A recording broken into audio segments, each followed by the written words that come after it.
7 দিনের মধ্যে ফ্যাসিস্ট দল আওয়ামী লীগকে নিষিদ্ধ না করলে সচিবালয় ঘেরাওয়ের হুঁশিয়ারি দিয়েছে ইনকিলাব মঞ্চ। বিকেলে রাজধানীর কাকরাইলে গণ অনশন শেষে এই ঘোষণা দেয় সংগঠনটি। রোববার দুপুরে জাতীয় জাদুঘরের সামনে জমায়েত হয় ইনকিলাব মঞ্চ। আওয়ামী লীগের নিবন্ধন বাতিল, সারা দেশের দলটির সন্ত্রাসীদের গ্রেপ্তার এবং জুলাই গণঅভ্যুত্থানের যোদ্ধাদের জীবনের নিরাপত্তা, এই 3 দাবিতে প্রধান উপদেষ্টার বাসভবন অভিমুখে গণজমায়েত কর্মসূচি দেয় সংগঠনটি। দুপুর 12টার দিকে প্রধান উপদেষ্টার বাসভবনের দিকে রওনা হয় মিছিলটি। পুলিশি বাধার মুখে কাকরাইলের রাস্তার পাশে অনশন শুরু করে তারা।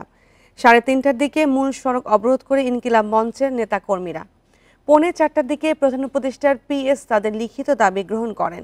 পরে 1 সপ্তাহের মধ্যে 3 দাবির অগ্রগতি না হলে সচিবালয় ঘেরাওয়ের কর্মসূচি ঘোষণা করে তারা।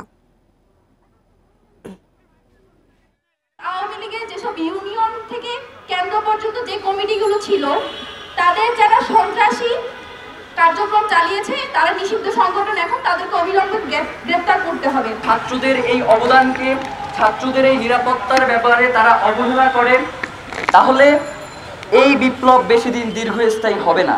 1 সপ্তাহের মধ্যে আওয়ামী লীগের নিবন্ধন বাতিলের ব্যাপারে কোনো দৃশ্যমান উন্নতি দেখা না যায়, সন্ত্রাসীদের গ্রেফতারের উন্নতি দেখা না যায়, আগামী 29শে ডিসেম্বর রবিবার দুপুর 1টায় আমরা সচিবালয় ঘেরাও করব। আইনের দিক থেকে আওয়ামী লীগের ভোটের প্রতিদ্বন্দ্বিতায় বাধা না থাকলেও গণহত্যাকারীদের নির্বাচনে আসতে দেবে না ছাত্র জনতা। রোববার দুপুরে রংপুরের শহীদের কবর জিয়ারত গিয়ে এই কথা বলেন জাতীয় নাগরিক কমিটির সদস্য সচিব আক্তার হোসেন। এ সময় তিনি আরও বলেন, ফ্যাসিবাদী ও মানবতা বিরোধী অপরাধীদের প্রতিরোধে অপ্রয়োজনে আবারও আন্দোলনে নামার জন্য ছাত্র জনতা প্রস্তুত আছে। জুলাই বিপ্লবে রংপুরের কাউনিয়া ও পীরগাছা উপজেলায় 8 শহীদদের কবর জিয়ারত শেষে পরিবারের সঙ্গে দেখা করেন সংগঠনটির নেতারা। এ সময় জেলা ও বিভাগের নেতারাও তাদের সঙ্গে উপস্থিত ছিলেন। মানুষের উপরে গণহত্যা চালিয়ে মানবতা বিরোধী অপরাধ করে যে ভয়ঙ্করতম পাপ আওয়ামী লীগ দল হিসেবে করেছে, সেই পাপ থেকে মুক্তির এখন পর্যন্ত কোনো উপায় তারা অবলম্বন করে নাই। এখনো পর্যন্ত আমাদের সহযোদ্ধাদেরকে খুনের হুমকি দিয়ে বেরোচ্ছে। নির্বাচনী ব্যবস্থা সংস্কারের সুপারিশ করবে সংস্কার কমিশন। আর কোন দল নির্বাচনে থাকবে তা নির্বাচন কমিশনের বিষয়। রোববার দুপুরে চট্টগ্রামে বিভিন্ন রাজনৈতিক দল ও সুশীল সমাজের সাথে মত বিনিময় এই কথা বলেন নির্বাচন সংস্কার কমিশনের প্রধান ডক্টর বদিউল আলম মজুমদার। এ সময় তিনি আরও জানান, বর্তমান নির্বাচন কমিশনের পুরনো আইনে পরিচালিত হলেও সংস্কার কমিশনের সাথে তা সাংঘর্ষিক নয়। যোগ্য ও সঠিক লোক দায়িত্বে থাকলে সুষ্ঠু নির্বাচনেও কোনো বাধা নেই বলে উল্লেখ করেন তিনি।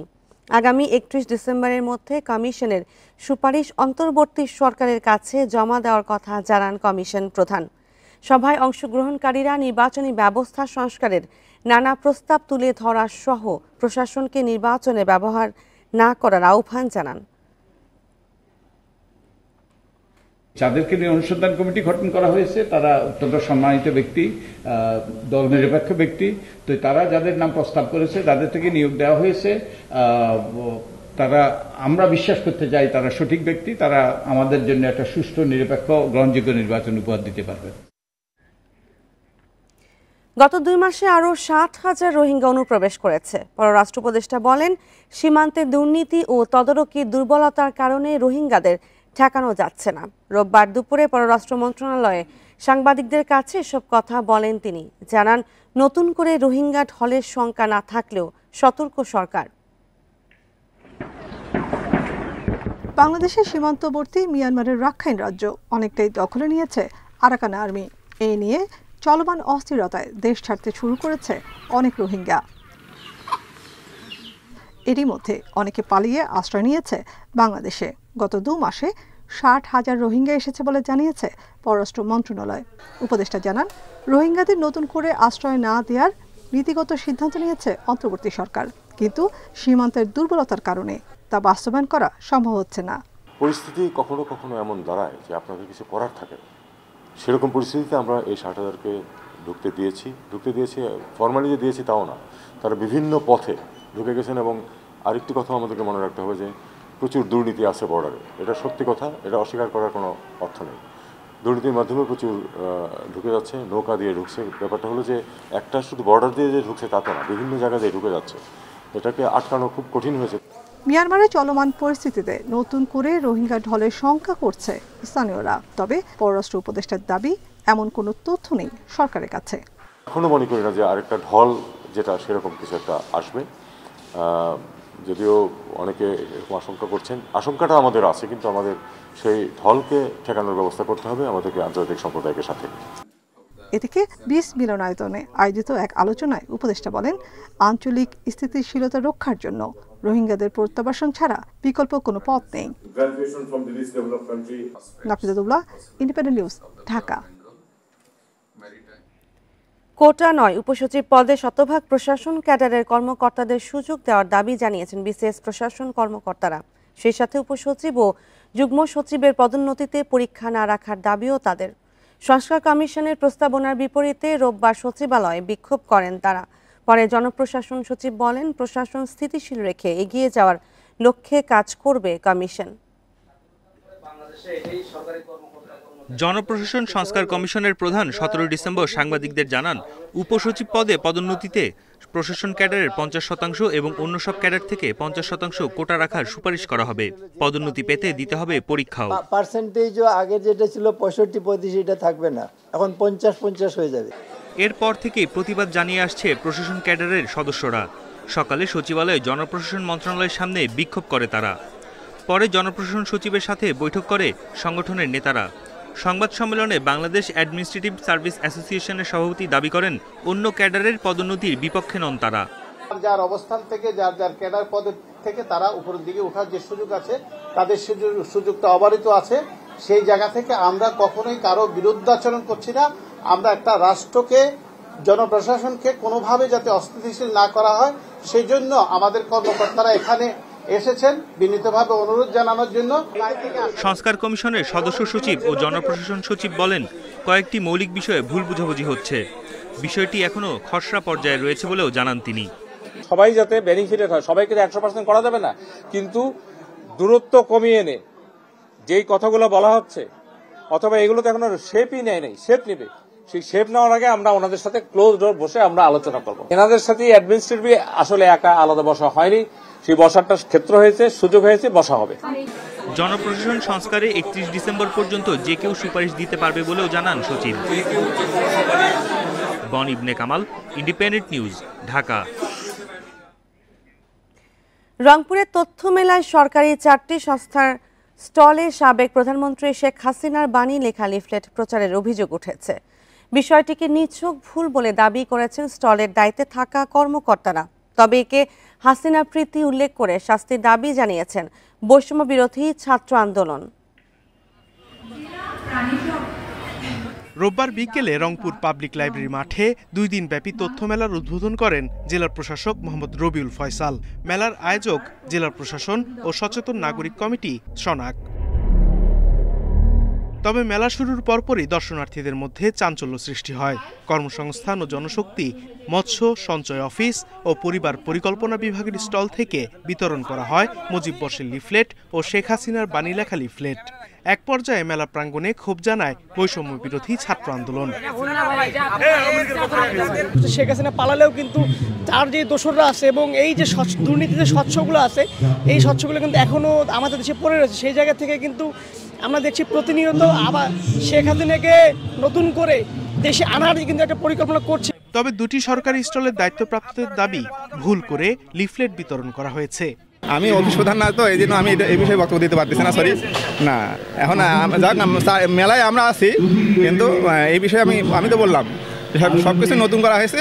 সাফাইলে তো আমাদের অন্তত 15 দিন সময় দেওয়া লাগে। এখন যা ছিল তো আমরা প্রমোট করতেছি, আমরা তো আর প্রধানমন্ত্রী বা বঙ্গবন্ধুকে করতেছি না। এ বিষয়ে সংশ্লিষ্ট কর্মকর্তাদের কাছে লিখিত ব্যাখ্যা চাওয়া হয়েছে বলে জানিয়েছেন জেলা প্রশাসক। আগে থেকে নির্দেশনা দিয়েছিল যে অফিসে এগুলো যেগুলো আছে সবগুলো এই ধরনের সবকিছু বিনষ্ট করে ফেলতে হবে, এবং তারা আমাকে বলে নিশ্চিত করেছে যে তাদের অফিসে এগুলো যেগুলো আছে সেগুলো বিনষ্ট করবে। তারপরও জেলা প্রশাসনের পক্ষ থেকে আমরা তাদের কাছে এই বিষয়ে আমাদের যে সকল করণীয় যে সকল আছে লিখিতভাবে সেটা আমরা তাদের কাছে জানতে চাইব। মেলায় 33টি সরকারি ও 2টি বেসরকারি সহ মোট 35টি স্টল রয়েছে। Independent news. রাজধানীতে চাঁদাবাজের তালিকায় নাম থাকলে ছাড়া হবে না রাঘব বোয়ালদেরও, এমন হুঁশিয়ারি দিয়েছেন ডিএমপি। তবে অপরাধ বিশ্লেষকরা বলছেন, চাঁদাবাজদের নাম ও রাজনৈতিক পরিচয় জনসম্মুখে প্রকাশের পাশাপাশি পৃষ্ঠপোষকদেরও ধরতে হবে। এছাড়াও রাজনৈতিক পরিচয়ে কেউ যেন চাঁদাবাজি করতে না পারে তাও নিশ্চিত করতে হবে। চাঁদার কিন্তু পরিবর্তন হয় নাই, কিন্তু চাঁদাবাজের পরিবর্তন হয়েছে। চাঁদাবাজদের হালনাগাদ একটি লিস্ট তৈরি করছি। ঢাকা সহ সারা দেশে কমিউনি চাঁদাবাজদের দৌরাত্ম্য। ডিএমপি কমিশনার ও বৈষম্য বিরোধী ছাত্র আন্দোলনের সমন্বয়ক হাসনাত আবদুল্লাহর এই বক্তব্যেও বিষয়টি স্পষ্ট। ডিএমপি কমিশনার শিগগিরই চাঁদাবাজদের ধরার কথা বললেও অপরাধ বিশ্লেষকরা মনে করেন শুধু মাঠে চাঁদাবাজদের ধরলে মিলবে না সুফল। চাঁদাবাজদের পৃষ্ঠপোষকদেরও ধরার পরামর্শ তাদের। এই ধরনের বক্তব্য আমরা বহু শুনেছি যে এই মাসে এই এত তারিখের মধ্যে চাঁদাবাজদের তালিকা হচ্ছে, সিন্ডিকেটের তালিকা হচ্ছে, এদেরকে ধরা হবে। এই বক্তব্যগুলোর প্রতি মানুষের এখন খুব একটা বেশি আস্থা নাই। মানুষ এখন অ্যাকশন দেখতে চায়। আওয়ামী সরকারের আমলে দলীয় নেতাকর্মীরা চাঁদাবাজিতে সরাসরি জড়িত থাকলেও তারা এখন পলাতক। এই অপরাধ বিশ্লেষক মনে করেন, নতুন করে রাজনৈতিক পরিচয়ে কেউ যাতে চাঁদাবাজি করতে না পারে তা নিশ্চিত করতে হবে এখনই। চাঁদাবাজি ঠিকই আছে, শুধু মানুষগুলো পরিবর্তন হয়েছে। তো এখন প্রশ্ন হলো যে বিগত সরকারের পৃষ্ঠপোষকতায়, বিগত সরকারের কোনো রাজনৈতিক দল নেতার পৃষ্ঠপোষকতায় যারা চাঁদাবাজি করেছেন তারা তো এখন নেই। তাহলে এই যে নতুন যে মানুষগুলো যে আসলো চাঁদাবাজিতে, তারা আসলে কারা বা তাদের রাজনৈতিক পরিচয় কি? পুলিশ বলছে কোনো রাজনৈতিক পরিচয়ে চাঁদাবাজির সুযোগ নেই। তালিকায় রাঘব বোয়ালদের নাম আসলে তাদেরও ধরা হবে। অপরাধীদের রাজনৈতিক পরিচয় বা ব্যাকগ্রাউন্ড আমাদের কাছে মুখ্য বিষয় নয়। কোনো রাজনৈতিক দল থেকে নিশ্চয়ই তা কাউকে বলা হয়নি যে তোমরা রাজনৈতিক পরিচয় ব্যবহার করে চাঁদাবাজি করো। আমাদের কাছে অপরাধী অপরাধী। চাঁদাবাজির ঘটনায় অনেকেই মামলা করতে চান না, ফলে আসল চাঁদাবাজ থেকে যায় ধরাছোঁয়ার বাইরে, বলছে police. Khaled Raihan, independent news, Dhaka. শিক্ষিত বেকার আশঙ্কাজনক হারে বেড়েছে বলে জানান শিক্ষা উপদেষ্টা ওয়াহিদ উদ্দিন মাহমুদ। এ সময় উচ্চশিক্ষায় পাবলিক বিশ্ববিদ্যালয়ের অধঃপতনে হতাশা প্রকাশ করেন তিনি। মন্তব্য করেন, শিক্ষক ও শিক্ষার্থীদের রাজনৈতিক লেজুর বৃত্তির কারণে শিক্ষার মান কমেছে। রোববার সকালে রাজধানীতে এক সেমিনারে এসব কথা বলেন উপদেষ্টা। ছাত্র জনতার গণ অভ্যুত্থানের পর শিক্ষা খাত ও শিক্ষা প্রতিষ্ঠানে সংস্কারের দাবি ওঠে। এরই ধারাবাহিকতায় উচ্চশিক্ষার মান নিয়ে সম্মেলনের আয়োজন করে দৈনিক বণিক বার্তা। সম্মেলনে শিক্ষা উপদেষ্টা মন্তব্য করেন, শিক্ষকদের দলীয় রাজনীতি ও ছাত্র রাজনীতি নামে ক্ষমতা প্রদর্শন বিশ্ববিদ্যালয়ের বড় সমস্যা। তার চেয়ে বড় সংকট গত 15 বছরে শিক্ষক নিয়োগে অনিয়ম। আমাদের উচ্চশিক্ষার পরিবেশ, বিশেষ করে পাবলিক বিশ্ববিদ্যালয়গুলোতে, এটা ক্রমাগতভাবে অধঃপতিত হয়েছে। এর পেছনে যে কারণগুলো আছে সেগুলো আমাদের সবাই জানা। এর মধ্যে আছে শিক্ষকদের দলীয় ক্ষতি নেই, লেজুর ভিত্তিক দলীয় রাজনীতি, ছাত্র রাজনীতির নামে দখলদারিত্ব এবং দুর্বৃত্তায়ন, এগুলো সবই আমরা জানি। শিক্ষক নিয়োগেও একদম যখন প্রাথমিক পর্যায়ে শিক্ষক লেকচারার নিয়োগ করা হয়, এখানে প্রচণ্ড অনিয়ম শুরু হয়েছে। শিক্ষা উপদেষ্টা অভিযোগ করেন, বিশ্ববিদ্যালয়ে মেধার চরম অবমূল্যায়ন হয়েছে। জেলায় জেলায় সরকারি বিশ্ববিদ্যালয় করা হলেও যোগ্য শিক্ষকের অভাব রয়েছে। আমাদের শিক্ষাঙ্গনে মেধার চরম অবমূল্যায়ন এবং মেধা লালনে এবং মেধার স্বীকৃতি দিতে আমাদের অনাগ্রহ। পাবলিক বিশ্ববিদ্যালয়ের ক্ষেত্রে প্রতিটি জেলায় জেলায় বিশ্ববিদ্যালয় খুলে দেওয়া হয়েছে। এখানে না আছে ভালো শিক্ষক, না আছে তেমন শিক্ষার্থীর সংখ্যা। এগুলোর ভবিষ্যৎ কী হবে আমি জানি না। দেশের বাইরে থাকা অভিজ্ঞ শিক্ষক ও গবেষকদের ফিরিয়ে আনার চেষ্টা চলছে বলেও জানান শিক্ষা উপদেষ্টা। Mahmudul Hasan, independent news, Dhaka. Share বাজারে কারসাজিতে জড়িত বিকন ফার্মাসিউটিক্যালসের এমডি এবাদুল করিম ও তার স্ত্রী নুরুন নাহার করিম সহ পুরো পরিবার।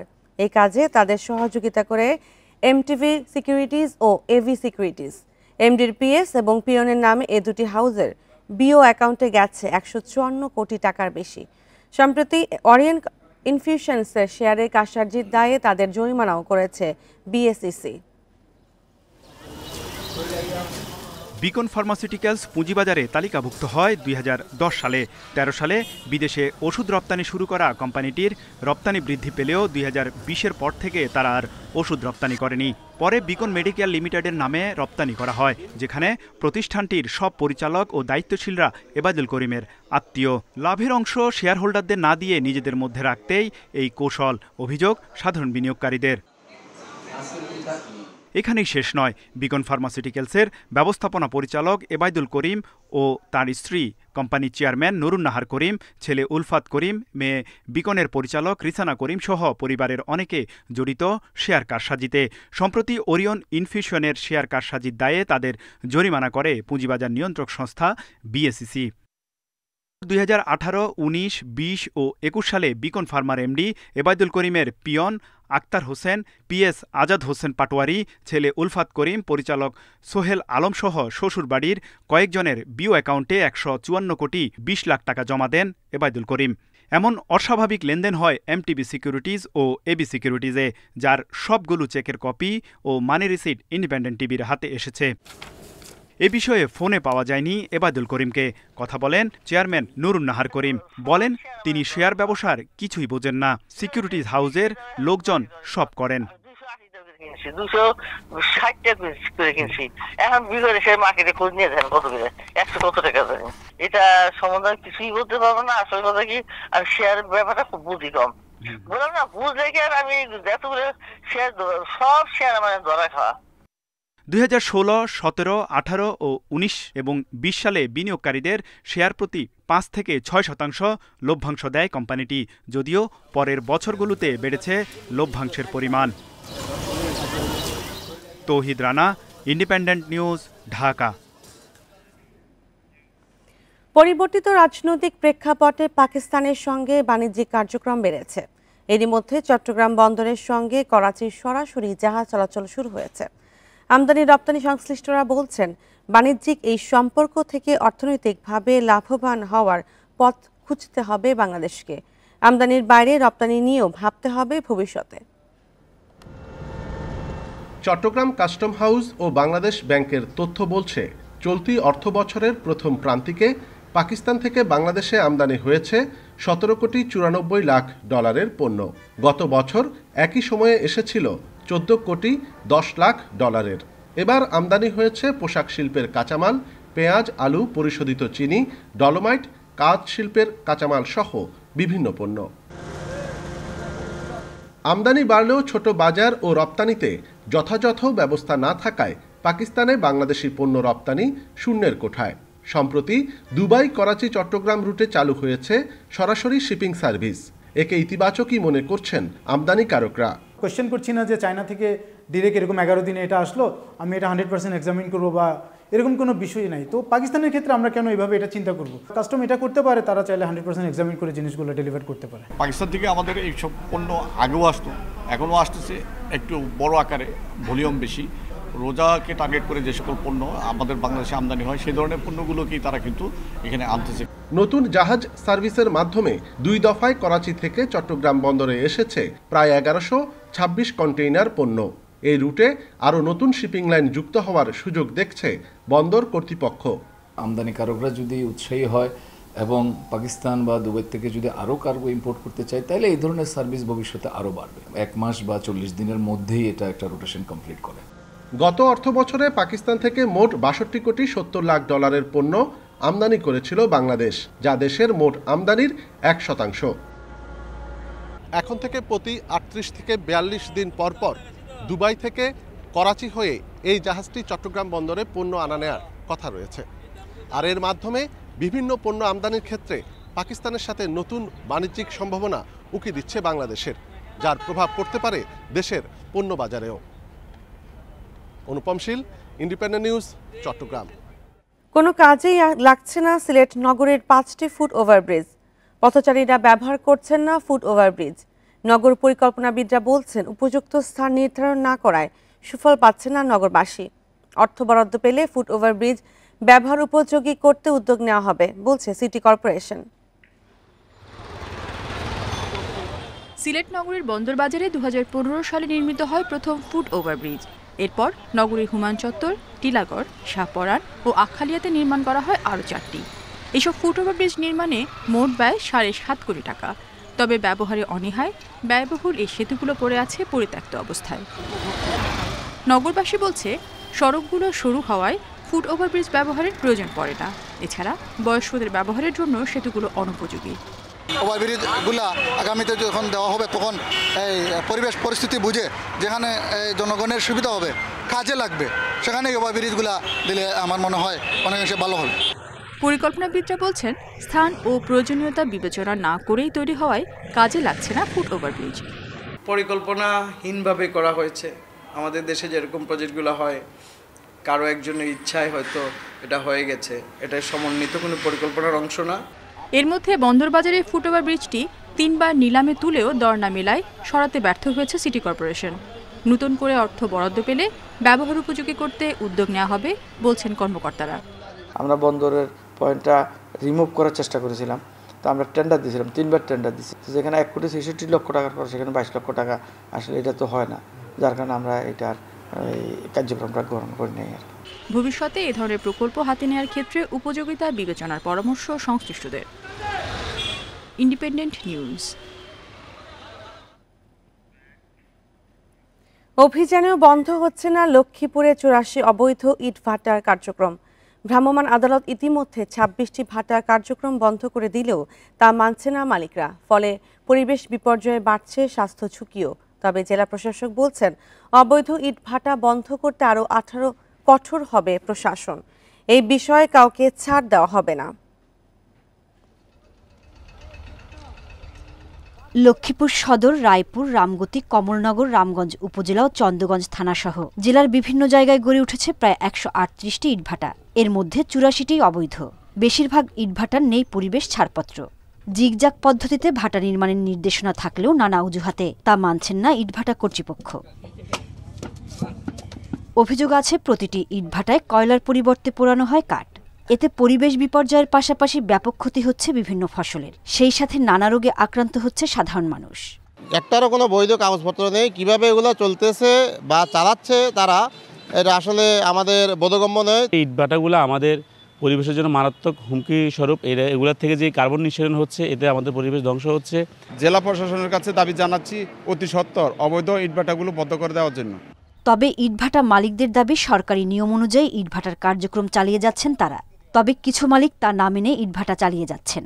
আমরা মালিক সমিতি চেষ্টা করতেছি, যারা বৈধ আছে তারা যারা বিফিল্ডে করে থাকে বৈধভাবে, আর যাদের কাগজপত্র নাই, বিশেষ করে বাংলা ভাড়া, এদের ব্যাপারে হিসাব আছে, লোকাল প্রশাসন আছে, ওনারা যে ব্যবস্থা নেয়, এতে আমাদের কোনো আপত্তি নেই।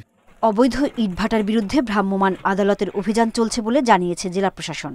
অবৈধ ইটভাটার সংবাদ পেয়েছি, তাৎক্ষণিকভাবে আমরা ভ্রাম্যমাণ আদালত সেখানে পাঠিয়েছি। আইন শৃঙ্খলা রক্ষাকারী বাহিনীর সহায়তায় সেই ইটভাটাগুলোর বিরুদ্ধে আইনগত ব্যবস্থা গ্রহণ করা হয়েছে। নির্বাহী অফিসারগণ নিয়মিতই অবৈধ ইটভাটার বিরুদ্ধে অভিযান পরিচালনা করছে। রামগতি ও কমলনগর উপজেলায় অবৈধভাবে গড়ে ওঠা 26টি ইটভাটার কার্যক্রম বন্ধ করে দেয় প্রশাসন। এরপর অদৃশ্য কারণে এসব ইটভাটার কার্যক্রম আবারও শুরু হয়। Independent news. ঢাকায় মানি এক্সচেঞ্জগুলোতে পাওয়া যাচ্ছে না চাহিদা মতো ডলার। মূল্য তালিকা 120 টাকা লেখা থাকলেও ক্রেতাদের ডলার প্রতি গুনতে হচ্ছে 127 টাকার বেশি। এদিকে ব্যাংকাররাও বলছেন, আমদানির দায় পরিশোধে হঠাৎ চাপ বেড়েছে, ওই বাড়ছে ডলারের দাম। এমন অবস্থায় আবারও মূল্যস্ফীতি বৃদ্ধির শঙ্কা অর্থনীতিবিদদের। দেশের বাইরে ঘুরতে যেতে ডলার খুঁজছিলেন জাকারিয়া ও তার বন্ধু। তবে বেশ কয়েকটি ব্যাংক ও মানি এক্সচেঞ্জে গিয়েও ডলার পেলেন না। বেশ কয়েকটা ব্যাংকে ঘুরলাম, সোনালী ব্যাংকের 2টা ব্রাঞ্চ, রূপালী ব্যাংকেও ঘুরলাম, তো কোথাও ডলার দিতে পারলো না। পরে বেশ কয়েকটা মানি এক্সচেঞ্জেও ঘুরলাম, তাদের কাছেও নাই। আর একটাতে পেলাম, তারা বলছে 127 টাকা 30 পয়সা রেট যাচ্ছে। ভোগান্তি তো অবশ্যই। ব্যাংকগুলোতে গেলাম ফার্স্টে, ওনাদের কথা হচ্ছে ডলার ব্যতীত যদি কোনো হেল্প লাগে তাহলে করতে পারবো। মাস দুয়েক ধরে খোলা বাজারে ডলার বেচাকেনার দর ছিল 120 থেকে 122 টাকার মধ্যে। এখনও মূল্য তালিকা অপরিবর্তিত থাকলেও প্রকৃত দর ছাড়িয়েছে 127 টাকা। আমাদের গাড়ির উপরে নিতে চাই, হবে সেটা হওয়ার তো প্রশ্নই ওঠে না। আর আপনার বর্তমানে প্রযুক্তির যুগে আপনি তো রেট ডেকে রাখতে পারবেন না, পারবেন? সম্ভব? তাহলে আর আপনার রেটের মধ্যে যদি বৈষম্য থাকে, আপনি তো এই স্থিতিশীলতা কখনোই ফিরবে না। ব্যাংকাররা বলছেন, কেন্দ্রীয় ব্যাংকের নির্দেশনা অনুযায়ী চলতি মাসের মধ্যেই আমদানি বকেয়া পরিশোধ করতে হবে। এছাড়া রেমিটেন্সের ডলার সংগ্রহেও ব্যাংকগুলোকে দাম দিতে হচ্ছে 124 থেকে 125 টাকা পর্যন্ত। কিছু কিছু ব্যাংক আছে যে এলসি খুলে ফেলেছে, এখন তো পেমেন্ট করতে হবে। এখন তো ডলার যদি সাপ্লাই সাইডে একটু কমতি থাকে তখনই রেটটা বেড়ে যায়। প্রতিটা ব্যাংকেরই ম্যাচুরিটি প্রোফাইল করা দরকার আছে, যে আমার ইনফ্লো কত হবে, আউটফ্লো কত হবে, আমি যেগুলো খুলেছি সেগুলো কবে কবে পেমেন্ট ডিউ হবে। অর্থনীতিবিদদের মতে ডলারের চাহিদার পরিপ্রেক্ষিতে যোগান নিশ্চিত না হলে ডলারের দাম বেড়েই চলবে। তাই সংকট মোকাবেলায় বৈদেশিক ঋণের প্রবাহ বাড়াতে হবে। একই সাথে কৃত্রিম সংকট রোধে কঠোর নজরদারি রাখতে হবে। এই মুহূর্তে যে নিট এফডিআই সেটা কিন্তু $1.5 বিলিয়ন কম। তো এখন ওইটাকে কিভাবে বাড়ানো যায়? আবার এই এফডিআই এর মধ্যে বেশ বড় একটা অংশ হচ্ছে যে নিজেদেরই যে ইনভেস্টমেন্ট আগে ছিল সেইটাই আবার তারা ইনভেস্ট করছে। তার মানে হলো নতুন করে কিন্তু ডলারের যে প্রবাহ সেটা কিন্তু খুবই কম। বিশেষজ্ঞরা জানান, ডলারের বাড়তি মূল্য আরেক দফা উস্কে দিতে পারে মূল্যস্ফীতিকে। Amirul Islam, independent news, Dhaka. রাজশাহীতে জমে উঠেছে 8 দিন ব্যাপী বইমেলা। মেলায় স্থান পেয়েছে হুমায়ূন আহমেদ থেকে শুরু করে কমিক, সায়েন্স ফিকশন সহ নানা বিষয়ের বই। প্রকাশকরা বলছেন, মেলায় বইপ্রেমীদের সাড়াও মিলছে বেশ। নতুন প্রজন্মকে বইয়ের প্রতি আকৃষ্ট করতেই এই উদ্যোগ, বলছেন আয়োজকরা। 8 দিনের জন্য বইপ্রেমীদের পদচারণায় মুখর রাজশাহীর কালেক্টর মাঠ। প্রতিদিনই বাড়ছে তাদের আনাগোনা। বই কিনতে বা ঘুরে দেখতে একা ও দল বেঁধে আসছে সব বয়সের মানুষ। নানারূপে সেজেছে মেলার প্রতিটি স্টল। জহির রাইহান থেকে শুরু করে হুমায়ূন আহমেদ, বিক্রি হচ্ছে সবার বই। মেলার আকর্ষণ হিসেবে আরও থাকছে কমিক্স, সায়েন্স ফিকশন সহ শিশুদের বিভিন্ন ছড়ার বই। অনেকেই আসছেন পরিবার পরিজন নিয়ে, কেউ আসছেন প্রিয়জনের সাথে। মেলায় ঘুরে ঘুরে বেছে নিচ্ছেন পছন্দের বই। বিভিন্ন বই দেখলাম ঘুরে ঘুরে। আমার বেশি পছন্দ হলো গোয়েন্দা সিরিজগুলো। এখানকার যারা তরুণ আছে বা স্কুল বা কলেজে যারা পড়ে তাদের জন্য এটা খুবই ভালো একটা উদ্যোগ হবে। আমি প্রথমবার বই মেলায় আসছি, তো এখানে অনেকগুলো স্টল আছে, সব রকমেরই বই আছে। বিশ্বাস করি যে মোবাইল, ডিজিটাল এইগুলো এফেক্ট থেকে বের হয়ে ওরা কিন্তু বইয়ের দিকেই আগ্রহী হবে। আয়োজকরা বলছেন, নতুন প্রজন্মকে বইয়ের প্রতি আকৃষ্ট করতেই রাজশাহীতে এই উদ্যোগ। আগামীতে মেলার পরিসর আরও বাড়ানোর পরিকল্পনা তাদের। দর্শক আসতেছেন, তারা বইয়ের সাথে পরিচিত হচ্ছেন, অনেক বই বিক্রি হচ্ছে।